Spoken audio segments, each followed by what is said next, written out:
Hey, it's GL Wilson here for Bahamas Cyber Shield, and talking about ZNS. I'm thinking about ZNS, the ransomware attack, if you're not aware. Um, I actually believe it's going to turn out to be a good thing, and here's why. Companies in the Bahamas have been getting hacked now for years, but they've been able to keep it on the down low. So they just either they pay up the ransom or they recover their system somehow and they move on. And the general public is not really that aware. But the ZNS situation is different because they're a public corporation and they could not produce the news. And so they had to give us a reason why.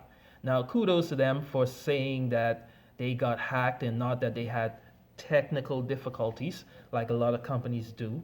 And so we have to talk about it. And I think hopefully it brings it up in the minds of CEOs and executives, and they start asking questions. Are we prepared? What happens if this happens to us?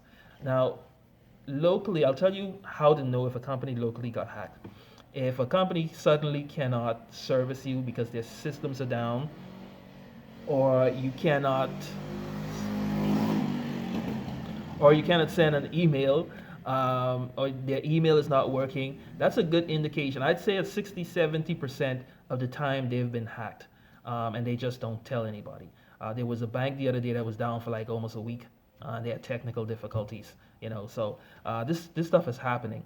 So this may turn out to be a good thing, and it forces people to look at their own situation and saying, and say to themselves, what happens if this is us? What happens if this happens to us?